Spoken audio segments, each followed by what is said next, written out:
pokes, we need a speed master. Big money flowing, that's a signal in the air. Inside of confidence, for a win we gotta care. Index and Daiso, the tools of the trade. Heels, racing tips, the winning moves are made.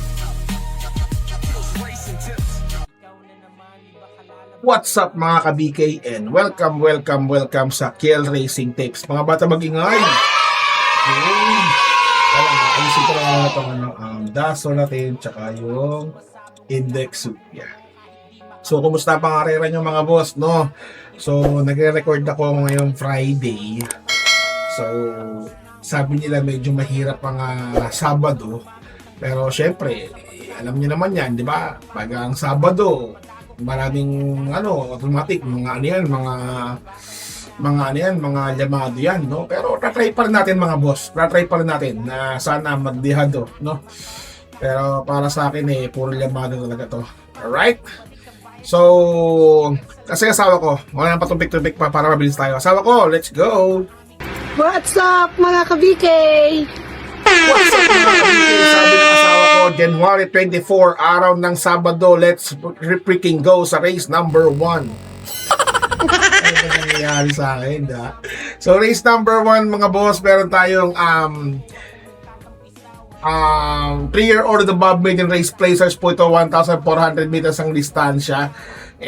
Wala na patumpik-tumpik pa, no? Dito tayo sa gumawa ng maganda, no? Sa ating munting boss sa Katie na si entry number 5 na si Bloomington, alright? Solo na po yan mga boss, wala nang problema dyan, solohin nyo na po yan, Bloomington. Ang nakikita kong kalaban nyo dito ay walang iba kundi si Confidence Surge tsaka si Sealed with the Keys. Hindi po si Batang Pasay, malungkot siyang ginawa ni Batang Pasay.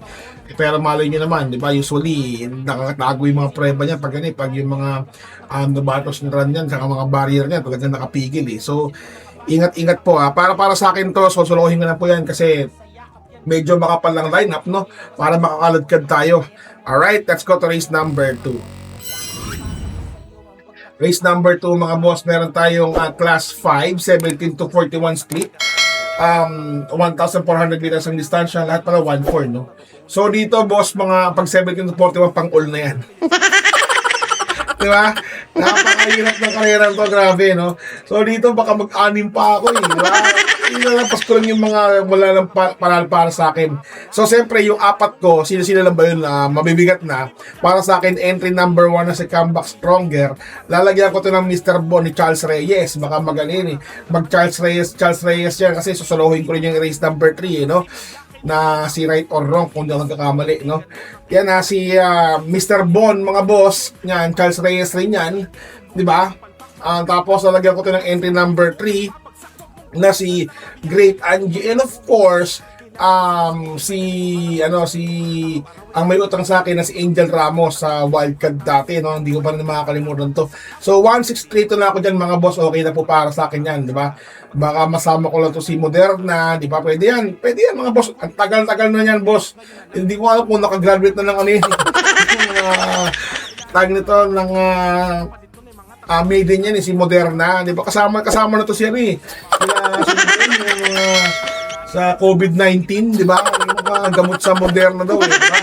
Anyways, mga boss, ayan po, 1,632 tayo dyan, mga boss. So, si Comeback Stronger, Mr. Bon, Great Angel, of course, Double Strike. Let's go to race number 3. Race number 3, ganun pa rin ng class natin, class 5, 17 to 41 split, ganun ang distansya, 1,400. So, dito, sinasabi ko sa inyo, solo na po. Solo na po yan, right or wrong. Ayan. Tapat-tapat lang po yan. Hindi ba tapat? Hindi talagang wala akong magagawa, di ba? Magagawa. Ba't andan? Ba't andan? Diba? So, nakikita nga laban dito si entry number 5 lang, si Spaghetti Pamama. So, para sa akin, right or wrong, pwede na po yan. Ni Doc Nick Cruz. Alright, so lohin nyo na po yan. Yan, let's go to race number 4. Race number 4 mga boss, ito na naman. Class 4, 42 to 56 feet, 1,400 meters ang distansya. Grabe itong laban na to. Ang daming dito, di ba?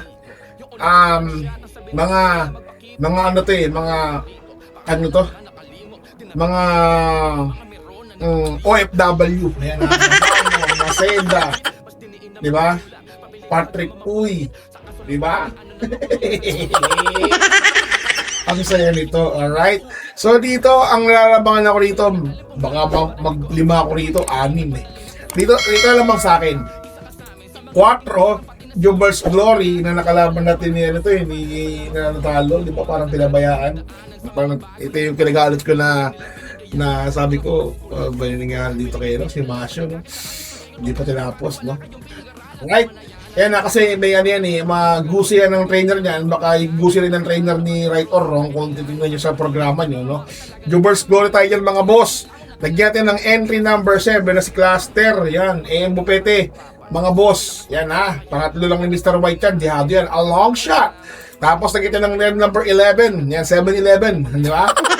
Sky Dance, Jerdy Ocampo ang ating inete, yan, pang ano ni Mr. White, no, pang primera ni Mr. White. So dito sa pang-apat natin, walang iba kundi si entry number 5 na si Gamer Winner. Ayan. May laban po yan mga boss, Jordan Guerra nga lang ng hinete, pero may laban yan mga boss, di ba? Pero pero sa Big 5 po kasi, tatayaan ko na tong sila, sasama ko, hindi ko susulo kay Right or Wrong. Di ba? Pang protection ko, is bagay ng mababa. Nabedi na cross kasi yung hinete niyan eh, parang yung gabi yan. Gamer Winner at saka si Spaghetti mababa. Pero kayo pa rin na masusunod mga boss ha. Baka yung mga collection na yan, hindi naman totoo yan, kayo pa rin naman masusunod. Alright, baka masama ko nito si entry number 3 na si Paris with bronze, no? Di ba? Para dilemma na yan. O, di ba? Tapos si Saratoga Chrome. Ganda kasi ng grabe ng kabayo to, no? Sino lang yung kalaban nito, no? Alright, so kayo pa rin ang masusunod na 4, 7, 11, 5 po tayo dyan mga boss. Let's go to race number 5. Race number 5 mga boss, meron tayong class 5, 17 to 41 split, ganun pa rin yung distansya, 1-4, no? So dito, 4 lang tayo dito. Sino yung 4 na yun? Syempre, ang pamposin natin walang iba, kundi ang posin sa Katie na si entry number 4 na si Harana. Yan ha. Pero lalagyan ko to ng River South kasi gusto ko tong kabayong to. Diba? Tapos, itong si entry number 7 na si Meow Meow Meow Meow. Alright? Meow Meow Meow Meow.